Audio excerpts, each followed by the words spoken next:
reason that this book exists is because we were talking about how difficult it is for clinicians who serve communities and who work in communities and aren't spending their life in an academic track to get the community voices heard, their community partnerships heard, and to get traction and get real publicity around what we're doing in engaged work and engaged research. I don't know if you've run into those barriers before, but we certainly have.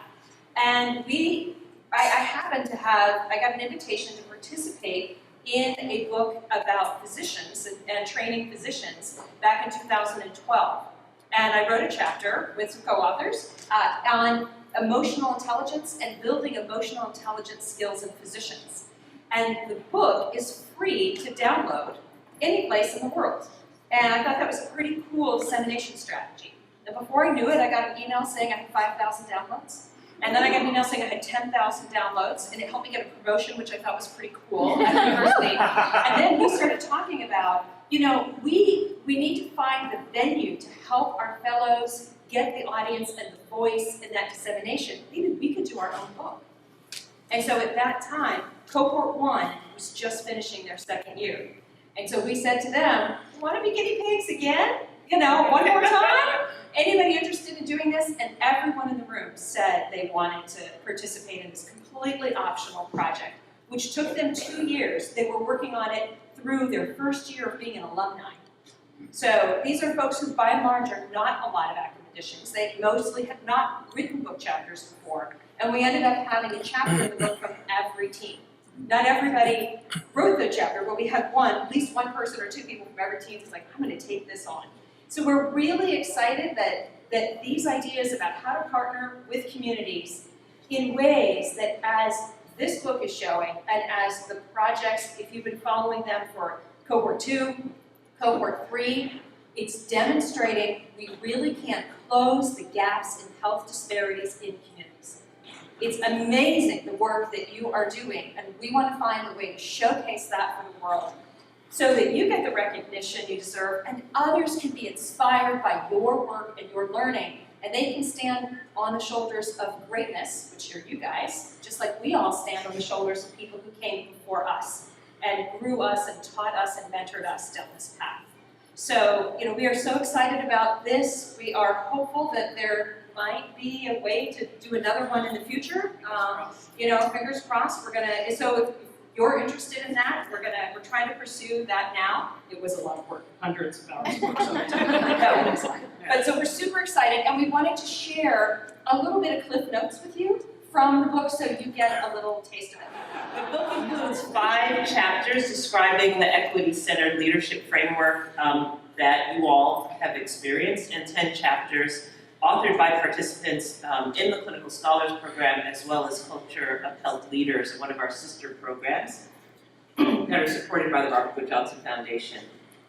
46 co-authors from across the country who detail their journey towards advancing health equity in their communities. It's really quite remarkable. So I think you all know I have a child who's not completely biotypical, because we talked about that in Red as an example, and Angela and I have done work since 2007, 2008. She's done it for many more years than I have, but I've joined her since mid of the aughts, working with children who have special health care needs, the providers who work with them, both at UNC and the University of Arizona. So this chapter was just something that was so personally meaningful to me. This was a team, Mark DeReuter, Jeffrey Karp, and Peter Scal came together. And in their application, they said, in the state of Minnesota, if a child has special health care needs and they need to see a dentist, that's a very complicated thing, as you might imagine. You know how many offices there are who can take a child, who are willing to take a child with special health care needs? Guesses, anybody? 0. 1 at the university. Wisconsin, 0.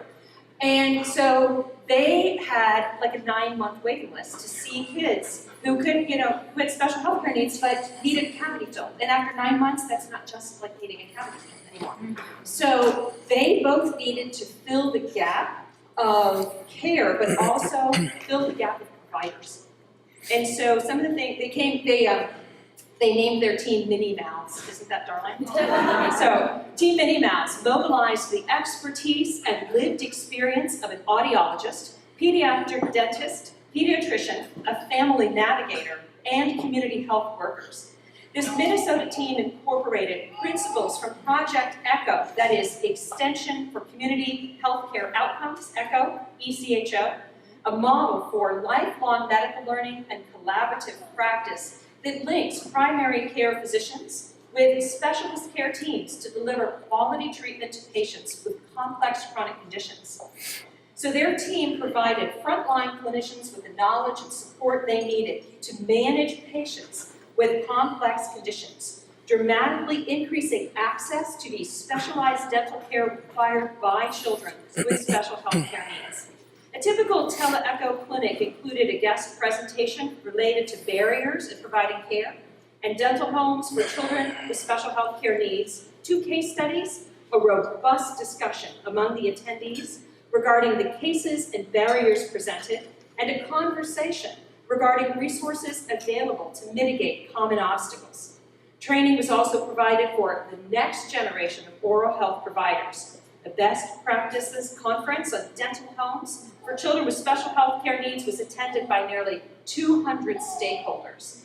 Really impressive kind of effort there. And of course, their book talks about what they did, the outcomes they had, their chapter, their lessons learned, and their recommendations for others facing the same challenge. Giselle. And so I'm going to read an excerpt from the chapter from Casa de Salud that this team came together around opioid addiction, and there's 2 clinics that one focused on primary care and what they were seeing in their communities using a liberatory framework in terms of engaging and empowering community members who were suffering with addiction, partnered with a mental health clinic. And so Anjali Taneja and Bill Wagner authored this chapter.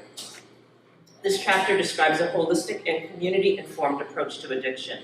This brief excerpt reflects the team's recognition and commitment to workforce diversity in the Southwest Valley of Albuquerque, New Mexico.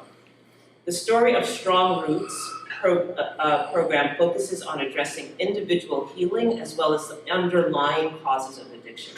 5 key concepts underpinning the program design and thinking are 1, harm reduction, autonomy and agency. 2, healing-centered engagement for mind, body, and soul. Language and cultural humility. And 4, transforming health system design. And 5th, workforce diversity and pipeline training. Racial health disparities are exacerbated by disparities in the healthcare workforce, and the demographic diversity of New Mexico's healthcare provider workforce does not look like the racial diversity of the general population. This gap reflects financial, geographic, and racial barriers that have historically limited access to pathways for professional development. Healthcare institutions play a critical leadership role in recruiting, training, and hiring people that want to work in the communities they are from. Research shows that trust and patient satisfaction are directly related to the concordance of patient and clinician racial and ethnic background. Medical schools across the country have increased diversity in general in the last 20 years, but the number of underrepresented minorities in medical school classes around the country, Black, Latinx, or Native American medical students have actually decreased per 100,000 US population. There's also a critical lack of social workers and therapists of color in New Mexico, a state with almost 50% Latinx Hispanic population. Internships and apprenticeships are powerful opportunities for students to learn their communities in ways that are culturally humble, sensitive, skilled, and that understand the reality of patients from impacted communities. Internships and apprenticeships are integrated in the programming of Strong Roots.